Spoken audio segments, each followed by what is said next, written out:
So from that zoom out view of democracy, we're going to zoom in to the state of the network, by which we mean this growing network of connections and collaborations. What I'd like to do over the next 20 to 25 minutes is just give you a progress report on some of the work that's happening across, in particular, these two organizations, C3 and Cortico, and some of the partner organizations that are actually here today, I'll highlight briefly, and end with a couple of the big ideas that are shaping the overall work and the research program ahead. Diagrammed here is just, I love Venn diagrams, just the relationship, very unique relationship that exists between C3, which is part of MIT, and the separate but closely affiliated nonprofit Cortico, where we have this ability to move from research to prototypes and pilots that are done together to scale deployment of products and services. And what's not shown here is a very important feedback loop of how we learn together, and now with a growing number of organizations as part of that network. I also wanted to just briefly acknowledge the extraordinary generosity, but also the ideas and the shaping of the work that has come from a growing list of organizations, several of which are represented here in the room today. In particular, I wanted to highlight Reid Hoffman, who has almost for a decade now placed a bet on us and our ideas before we really even knew what we're doing. Frank McCourt and Project Liberty over the last couple of years has really allowed us to accelerate across both organizations, and again, many of the folks here in the room today making this possible. So to remind you of the framing of our particular sort of way into this world, if you give everyone the ability to pick up a bullhorn, some will learn how to use it. And with all the good that has come out of the internet and social media, there's also clearly now a catalyst for social fragmentation, where a lot of what is spreading through social media in particular is not just the loudest voices, but extreme opinions and outrage. And a lot of this behavior has spilled into our in-person meeting spaces. It's actually difficult to have a room this large that is coming from very different perspectives, trying with an open mic to talk about contentious issues. And yet, this belief guides our work that hearing the humanity in others is necessary for democracy to function, for a lot of the reasons we just heard in the conversation with Melody and Martha. And on the ground, this means, and something we've taken real interest in, is thinking about organizations, schools, universities, and as I'll share today, some of the exciting work that has just over the few months accelerated in our own community at MIT. So the work that roughly soon after 2016, where we were involved in analyzing social media around the presidential election, we really shifted gears, took a step back to start learning about what we call ancient wisdoms of facilitated dialogue, of community organizing, as Marshall started to shape our thinking, of deep listening, analytic listening, and the work that Kathy will hear from later today, and many others in this room. There are many sources of ancient wisdom. I'm not saying you're ancient, Martha, Melody, but many sources that we continue to draw from to say, how can we bring those insights that we know work to shape a digital technology stack that can enhance and expand the availability of these wisdoms and meet people where they're at. One wisdom I just want to share with you comes from the world of architecture. This is an incredible book that analyzes patterns in the built environment that lead to human flourishing. And one of those patterns is the intimacy gradient that I think is really important for the work in particular we're doing in designing communication spaces. That in the physical world, well-designed spaces always have this pattern of a gradient of spaces going from a public entrance to a relatively public space, a threshold that with consent you can pass through, to a more intimate space all the way to the private sanctum. You are in a kind of mid-range space here today. You move through the lobby, you are checked in, you've got your badge. There are private offices in this building, which would be the equivalent to the private sanctum. If this was your home, the private sanctum is the bedroom. You have the kitchen, you have the living room, you have a guest room, and so forth. So this idea exists throughout our built environment, with one notable exception, which is the social media spaces we've created don't have this architecture at all because they're actually not designed for human flourishing. So it's as if you were in your private sanctum, let's take you into the bedroom, and we talked about young people in their bedrooms physically, but in social media, it's like you open the door and you just walk straight into Times Square. And if you look at what the experience of social media, and I would say this applies to every major platform today, is that it's an individual-centered experience where you show up as an individual, you post, and your posts go across the internet. And then you say, follow me, so you can see my posts, and you read the posts of others. And the posts that are most likely to reach you are opinions. They are often extreme because they provoke emotion. And the entire space is designed for fast, viral spread. It's tied to the business model, which I'm sure everyone here understands fully. Our idea is to create an alternative. You might call it social dialogue rather than social media.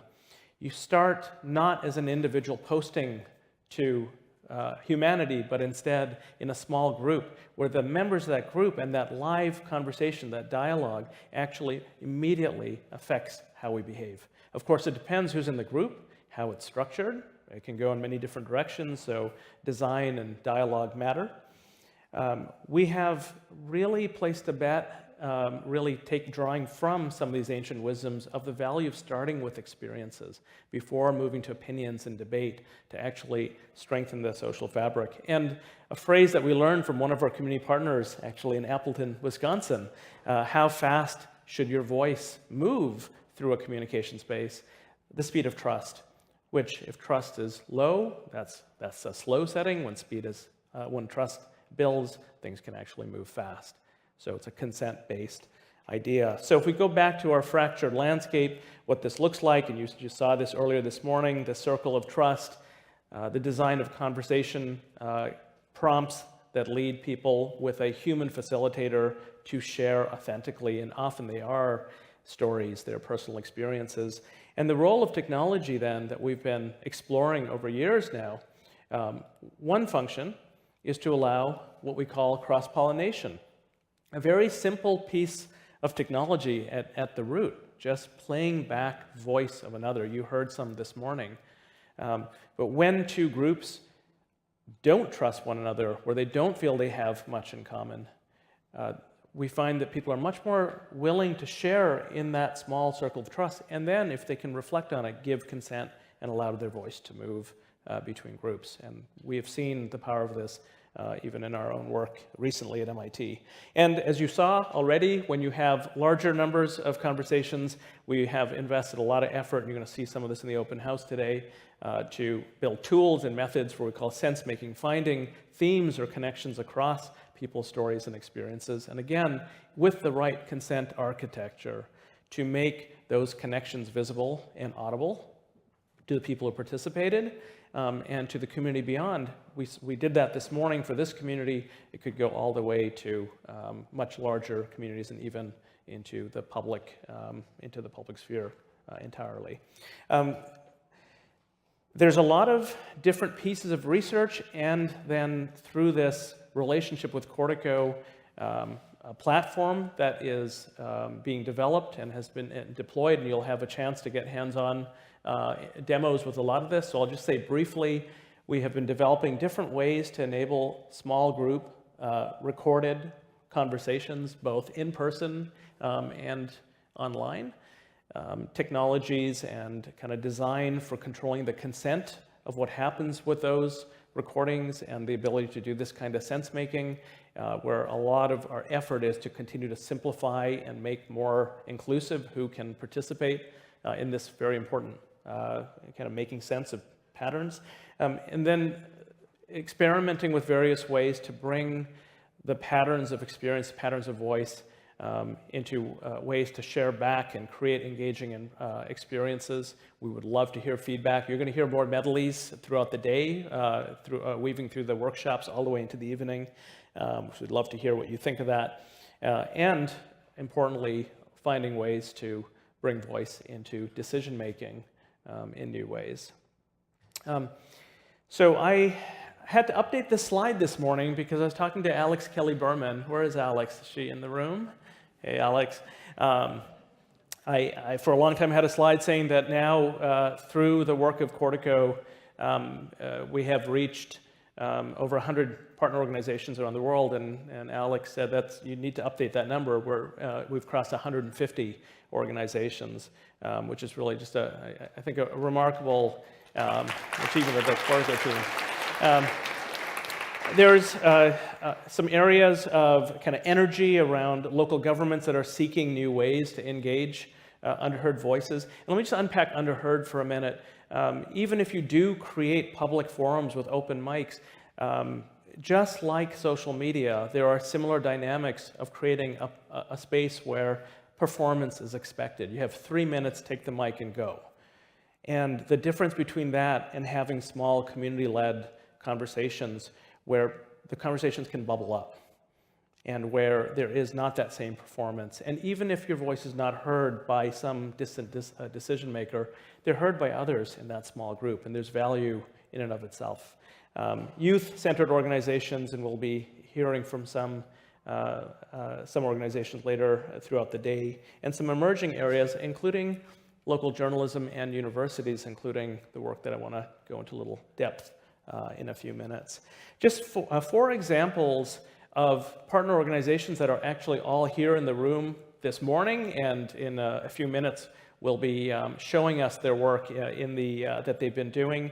The City of Durham's Department of Community Engagement has been using these tools and methods, but bringing it into their communities for community-led dialogue that go through this sense-making process for more inclusive engagement and listening. And I think we're super excited about the work that is being led in Durham and the possibility for that actually having a chance of becoming a kind of civic infrastructure that permeates other parts of the city and becomes a model for other cities. Deloitte, actually, we met through, they were a Media Lab member company, and struck up a conversation to say, let's try and experiment in a new form of decentralized participatory research where we would like to hear authentically from communities that we just don't have the trust and connection with. And so they worked with Cortico to do a call for proposals. Several community organizations from around the country responded and led to this unique collaboration with a set of community organizations that are using the platform built by Cortico to do sense-making, to bring insights, and the Deloitte team will be here as well to share that work. JA Worldwide, I just saw Sarah, there she is. This is an amazing organization, so Junior Achievement, the network across the country is one of the largest nonprofits in the world with financial literacy and entrepreneurship programs for high schoolers. And sort of an amazing thing, but their global strategic review that they do every 3 years, a century-old organization, only for the first time working with our team, brought youth voices into their strategic policy process, and Sarah will be here to talk about that. And finally, the extraordinary Newark Opportunity Youth Network, and I think there's several youth fellows that are in the room. Have you arrived already this morning? You raise your hand if you're here. Not yet. You're going to be. There's going to be a workshop this afternoon that features the work of the Opportunity Youth Network, and they are doing just remarkable work in bringing peer voices to the surface and informed policy making around creating opportunities for young people with a focus on 16 to 24-year-olds. And I think is connected, Melody, to the work that you sparked. So you'll have to meet the team as they arrive. So I just want to highlight one piece of this is unpublished research. Danny Kessler, one of our PhD students, is leading this work. As we're doing all this work, 150 organizations and growing with a real focus on surfacing experiences, this was an in-lab study. What happens when you sit down and listen to someone share a story matched against someone civilly explaining their opinion on a matched topic? And in this preliminary study, with over 500 participants, we find across the board, as we measure respect, trust, and empathy, it moves the needle compared to even the most kind of idealized conditions of hearing opinion. So there's something about that ancient wisdom that we're seeing when we do the studies here in our lab. So I want to spend the last few minutes telling you about what's happening here at MIT. And I actually want to begin by playing a video which I played last year, but it's so good I thought I'd play it again. This is President Obama in a lecture at Stanford that he gave now over a year ago. And from this clip, two things: the idea of civic muscle and explaining why the focus on civic muscle is so important is put more eloquently than I could possibly. And I must admit, we do love the shout out to the Center for Constructive Communication. So let me just play this clip. We should also think about how to build civic institutions for a new generation. I mentioned the decline of what are called mediating institutions, unions, Rotary clubs, bowling leagues, right? But the thing is, studies show that if you participated in an organization like Student Council, which I did not, or the Boy Scouts, or Girl Scouts, groups that allow young people to practice learning, debating, voting, making decisions together, then you're much more likely to vote and be an active citizen. You know, those habits matter. We need to figure out ways to give young people and the rest of us a chance to build up civic muscles. And we have to figure out how to do that, not just in the real world, but also on virtual platforms where young people are spending time. This is one of the things we're focused on at the Obama Foundation. And great work is also being done by organizations like the MIT Center for Constructive Communication, which is making online conversations more civil and productive. Pretty cool, right? So this idea of bringing this work to our own community actually began 2 years ago. Dimitra, who you'll be hearing from later today, led the effort of a pilot 2 years ago. And then after October 7th and the aftermath, our president and provost started a conversation with the C3 team. We brought in the Cortico team for what was possible, but then many different groups around MIT, student groups, different offices around MIT to say, we've already piloted this for 2 years. What's possible to actually take this to a new level and scale and perhaps bring dialogue and listening to students, staff, and faculty in a quintessentially MIT way to bring the technology in with it. So from the @ symbol of social media, we started thinking about we need a little bit of branding.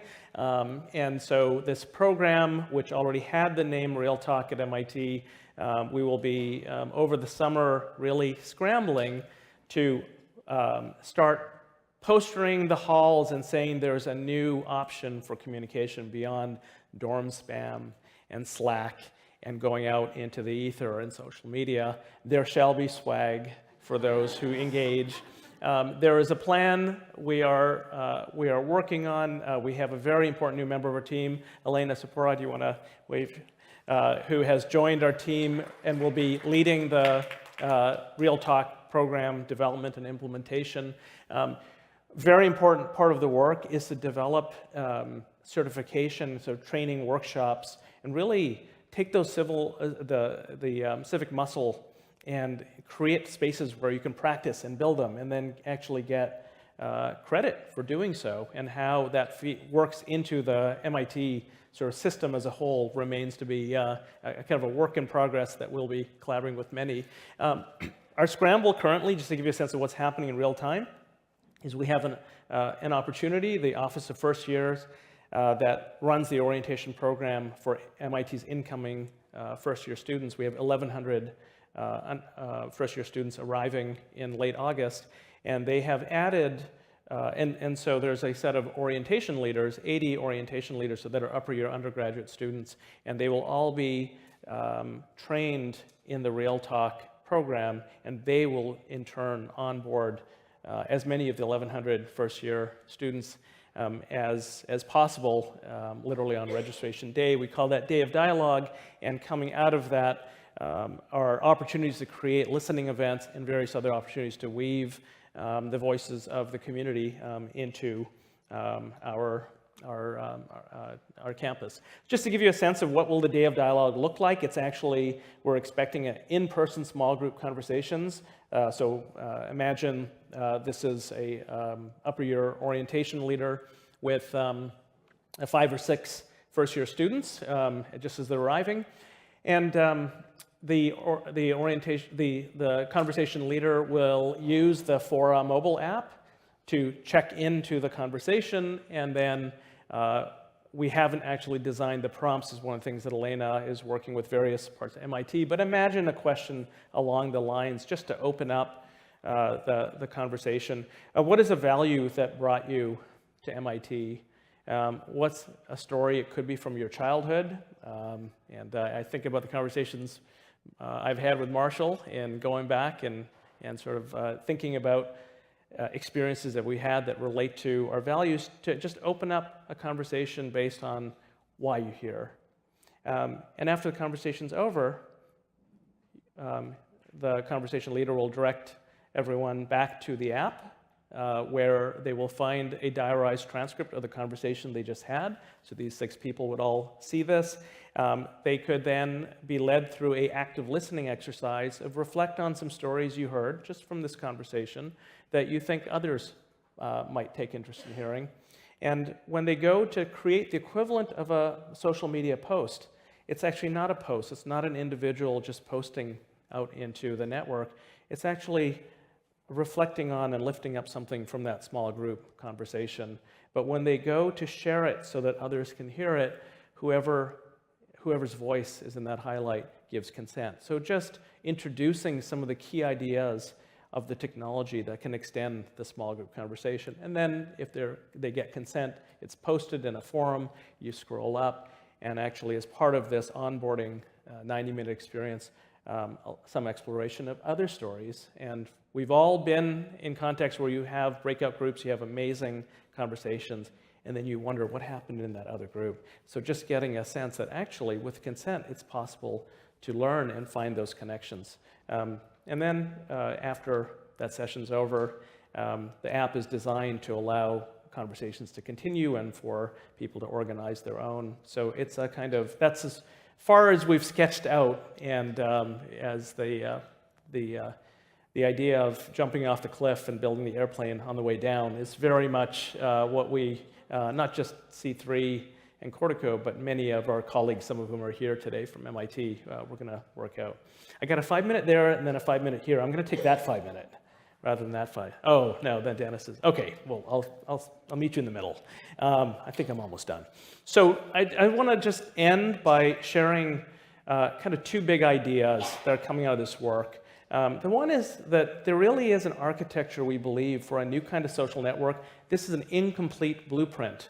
And part of what we're learning through all of our work with many of you in the room is how to refine this blueprint. It's not a social media network that's designed for viral broadcast. It's actually, in its architecture, has the small group structure built in. And there's a set of human roles that have emerged from working with 150 plus partners in the field that are labeled here. Someone needs to organize the conversation and facilitate. Conversation designers create the scaffolding for these conversations. The cross-pollinator who curates and decides what story might lead to a constructive exchange with the right context. The sense maker that draws out these themes, decides what to name them, decides what the story of stories is when they actually unpack the themes into narrative form. And so a lot of the research that we're starting to move towards in C3 is with the transformation of AI and large language models. It seems like anything could be possible. And the conversation that has started, and I hope you'll have with some of the folks showing the technology today, is what's the proper role of AI? And an easy temptation, because it's actually hard work to play these roles, is to say, well, we have this extraordinary power now, we can automate. And yet, if our goal, at least one of our goals, is to build civic muscle, you build muscle by doing exercise. If the machine does the exercise for you, the muscle atrophies. And so there's a real question about AI for good. We think building networks like this, deploying the right ways, is a form of good. Where's the role of AI within this kind of system? These are the questions that are guiding our research. There's a lot of possibilities here in developing programs and certifications to really bring in community building programs, and we have a very important collaboration started. Claudia Chalwies is here from Democracy Next, thinking about citizen assemblies as a way to actually build on this substrate, and we're planning to pilot some citizen assemblies at MIT. Last slide that I want to share with you, or sequence, is zooming out and saying what's happening at a organizational scale. This is kind of a picture some days of how it feels at MIT. You have decision makers and you have the community of MIT, and there is fragmentation. Let the red line indicate distrust and poor understanding, and the community itself also has this kind of fragmentation. And the hopeful, the optimist view is that when there is a commitment to listen and respond, we sometimes call it these brave leaders. And often it's because we're under fire and you have to try something different that bravery can emerge. And there's a commitment to participate from members of the community, not just in joining a conversation, but learning how to develop these different civic muscles. Then a very different kind of communication pattern can emerge.